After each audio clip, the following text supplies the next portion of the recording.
Sang Kiai, jangan sekali-kali mengeluhkan takdir. Kamu itu sudah terlalu banyak makan barang haram, kataku. Lah saya bisnis halal kok, Mas, jawab Suhandi. Iya kalau sistem yang kamu pakai.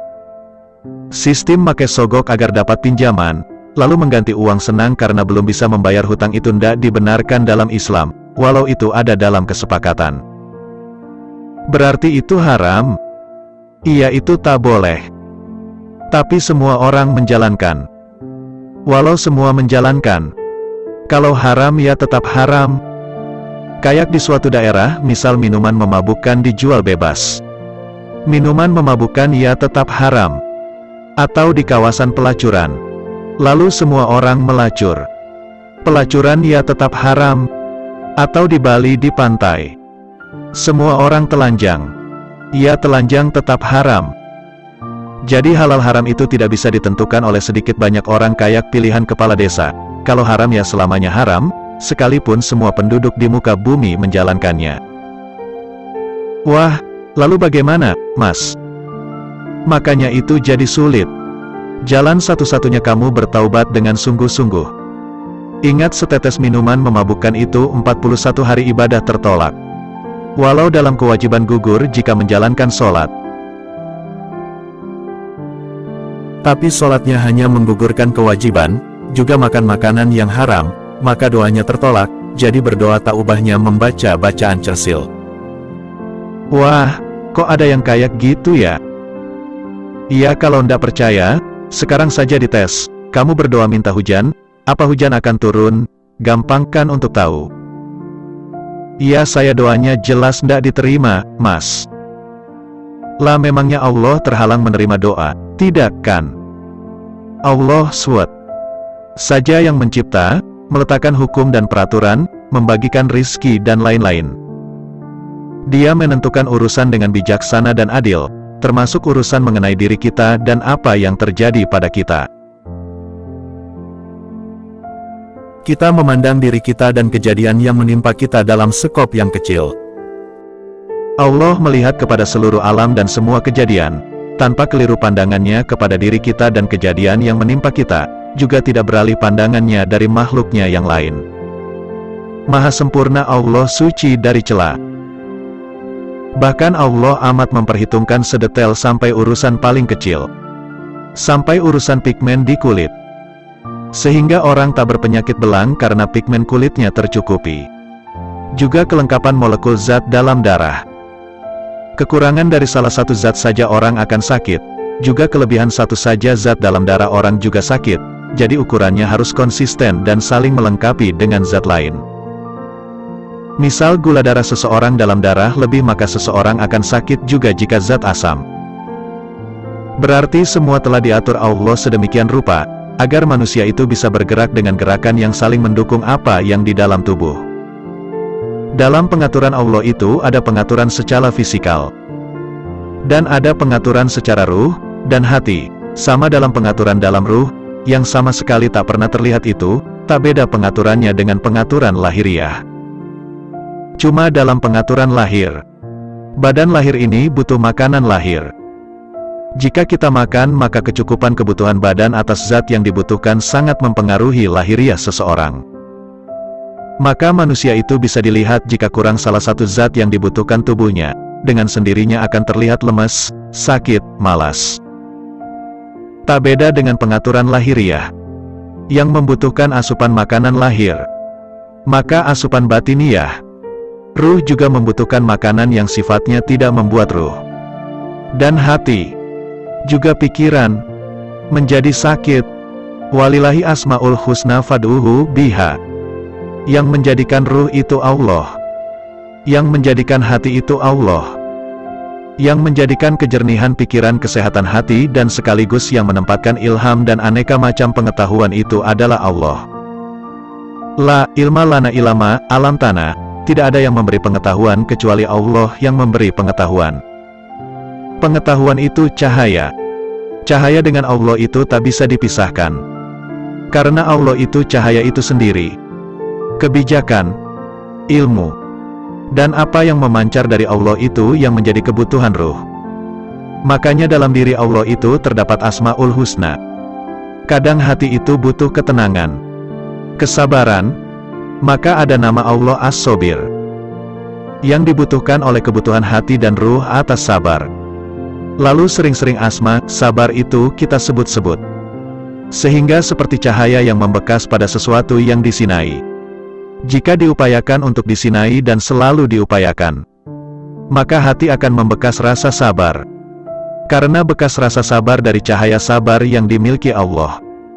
Juga jika hati membutuhkan rizki, maka ada Al-Fatah, yang membuka, ada Al-Wahhab, yang banyak memberi, dan ada Ar-Rozak, yang memberi rizki.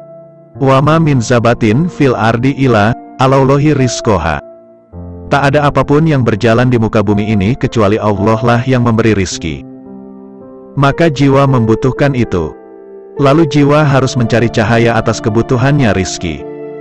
Sekalipun di luar sibuk mencari rizki sementara hati sama sekali gelap dari rizki. Sekalipun dapat rizki maka rizki itu hanya sesuatu yang tidak bisa dimanfaatkan untuk dunia akhiratnya, hanya habis untuk foya-foya. Sebab hati gelap dari kepahaman untuk apa kegunaannya rizki. Kemudian semua hidup hanya sia-sia.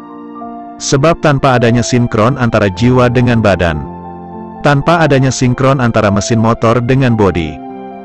Juga sama jika mesin motor itu bagus, sementara bannya lepas, maka motor juga tak akan bisa jalan. Seperti manusia juga, jika yang dalam dan luar tidak saling mendukung dan saling melengkapi, maka bisa dipastikan manusia itu akan berjalan dalam rel yang tak ada keseimbangan. Bisa jadi lelah lahirnya, atau lelah batinnya. Jika kemudian mesin motor diberi mesin dokar, tentu ndak nyambung. Juga roda bis meledak lalu diganti roda sepeda mini, tentu juga tak akan nyambung. Segala sesuatu harus sesuai porsinya. Orang dewasa saja disuruh makan makanan bayi tiap hari yang dari pisang dihancurkan dicampur nasi, atau bubur, maka manusia dewasa akan lemas, karena tak cukup dengan asupan gizinya. Begitu juga, motor dinaiki sejak lama, mesinnya tak pernah diservis, oli tak pernah diganti, bensin tak pernah diisi, bisa pasti mesinnya akan ngadat. Manusia juga begitu jika hatinya tidak pernah diberi makan dengan zikir. Apa yang dibutuhkan hati sama sekali tak pernah diteliti.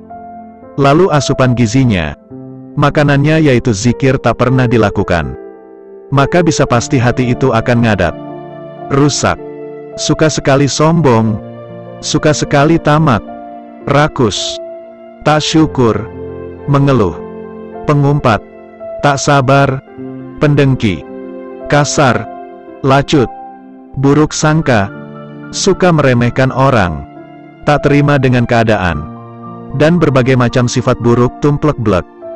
Apalagi seperti misal motor yang sudah tahu mesinnya rusak, kok malah dipaksakan jalan, maka akan makin rusaknya parah. Hati juga gitu. Jika sudah tahu suka mengumpat, suka mengeluh, suka menghina orang, tapi kok ndak mau menyadari itu adalah penyakit yang merusakkan hati, kok terus dilanjutkan, maka akan makin mencari kata-kata paling kotor untuk diumpatkan. Itu bukan menunjukkan hebat tapi seperti motor yang suaranya makin keras dan makin memekakkan telinga. Itu bukan motor yang benar, tapi yang rusak. Sama kok makin hati itu suka mengumpat dengan lisan dan menemukan umpatan yang paling jelek. Itu bukan menunjukkan diri makin berilmu, tapi makin rusak. Orang yang tidak berbekas pada hatinya akan kesempurnaan Allah SWT, itu adalah orang dungu. Dia masih juga merungut tentang perjalanan hukum takdir ilahi, seolah-olah Tuhan harus tunduk kepada hukum makhluknya. Bagi yang cenderung mengikuti latihan kerohanian, perlulah berusaha untuk melenyapkan kehendak diri sendiri dan hidup dalam aturan Allah, menjalankan hidup lahir sesuai dengan jalan Allah, dan menjalankan kehidupan batin dengan memberi asupan-asupan makanan batin, yaitu disesuaikan dengan apa yang dibutuhkan batin agar hati tersinari nur ilahiyah. Rasa syukur menjadi udara, kesabaran jadi air, dan ketenangan jadi bumi pijakannya. Kepada siapa saja hati lapang, jauh dari iri, sebab syukur dengan apa yang dimiliki. dan jauh dari mengumpat. Karena sabar dengan keadaan yang dihadapi. Manusia siapapun pasti yang dicari kebahagiaan dunia juga kebahagiaan akhirat. Kebaikan dunia juga kebaikan akhirat. Dan keduanya perlu ilmunya. Dan keduanya perlu pekerjaannya masing-masing. Jika salah mengambil langkah, maka sekalipun sesal dengan menangis darah itu tak akan membuat waktu yang telah lalu kembali, apalagi jika diri sudah mati.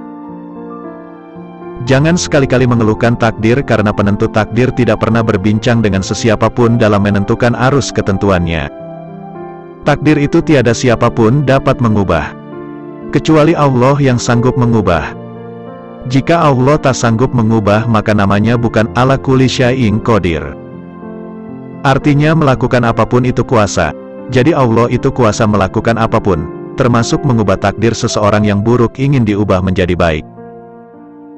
Kita yang manusia, jika khawatir takdir buruk ternyata telah dituliskan untuk kita, maka kita tinggal meminta pada Allah agar takdir yang buruk diubah menjadi baik. Tentunya kita harus mendekatkan diri pada Allah, baru mengajukan permintaan. Orang lapor polisi aja harus datang mendekat ke kantor polisi. Orang lapor mau nikah harus mendekat ke kantor urusan agama. Allah sama sekali tak mengharap kita itu mendekat. Sebab kita mendekat atau kita menjauh, sama sekali tak menguntungkan bagi Allah, tapi kita yang butuh Allah, bukan Allah yang butuh kita. Jika kita mau mengenali Allah SWT, kita tidak boleh melihatnya pada satu aspek saja. Jika kita melihat Allah Al-Ghafur, Maha Pengampun, kita juga harus melihat Allah Al-Aziz, Maha Keras. Jika kita melihat Allah Al-Hayyu, yang menghidupkan, kita juga harus melihat Allah Al-Mumit, yang mematikan. Jika kita dapat melihat semua sifat-sifat Allah SWT dalam satu kesatuan, barulah kita dapat mengenalinya dengan sebenar-benarnya siapa itu Allah. Bila Allah SWT dikenali dalam semua aspek, hikmat kebijaksanaannya dalam menentukan sesuatu perkara pada sesuatu masa tidak terlindung lagi dari pandangan mata hati. Hati yang tidak mau tunduk kepada Maha Pengatur tidak akan menemui kedamaian. Seperti orang yang sudah digariskan makan dengan mulut, lalu berusaha makan makanan lewat lubang telinganya. Sungguh akan menganiaya dirinya sendiri atau orang yang sudah ditetapkan melihat dengan mata, lalu mencoba melihat dengan lidahnya. Pasti akan sulit mengenali barang karena tidak adanya optik di lidah. Juga jika berusaha mengecap makanan dengan matanya pasti akan merasakan perih tak berkesudahan jika merasakan sambal. Itu merupakan tanda jelas kalau manusia atau hewan apapun itu tak bisa melepaskan diri dari ketentuan Allah. Jika berusaha melepas diri dari ketentuan Allah, itu hanya akan menganiaya dirinya sendiri. Waktu, ruang dan kejadian akan membuatnya gelisah karena nafsunya tubuhnya tidak akan mau diajak memenuhi yang di luar jangkauan, tidak dapat menguasai semua itu. Dia inginkan sesuatu perkara pada satu masa sedangkan Maha Pengatur inginkan perkara lain. Kehendak makhluk tidak dapat mengatasi kehendak Tuhan. Jika ingin hati menjadi tenteram usahakan agar hati senantiasa ingat kepada Allah SWT. Yaitu, orang-orang yang beriman dan tenang tenteram hati mereka dengan zikrullah. Ketahuilah, hanya dengan zikrullah itu, tenang tenteramlah hati manusia. Ayat 28 Surah Ar-Ra'd menunjukkan bagaimanapun tidak bisa tidak manusia kalau ingin bahagia dunia akhirat maka harus menyesuaikan diri dengan aturan yang Allah berikan. Lalu ridho dan menerima bulat. Mensyukurinya seperti Allah tentukan makan makanan dari mulut. Maka itu kita terima. Kita syukuri dengan menjaga mulut rajin menyikat gigi. Dan menghindari makanan yang membuat gigi pada lepas. Misal makan sekrup, baut, dan koral, atau makan tiang listrik. Sebab ada makanan manusia yang mencocoki manusia, nah itu yang kita sesuaikan dengan kebutuhan, sama dengan hati. Apa yang tidak menjadi porsinya hati, maka kita hindari dan kita bersihkan. Seperti benci, iri dengki, sombong, ujub, itu bukan porsinya hati, juga bukan layak untuk dikonsumsi, seperti mulut mengkonsumsi besi dan koral, konsumsinya hati adalah zikir. Berimanlah kepada Allah SWT, dan beriman juga kepada takdir. Lepaskan yang sebab musabab yang menjadi pagar nafsu menutup hati.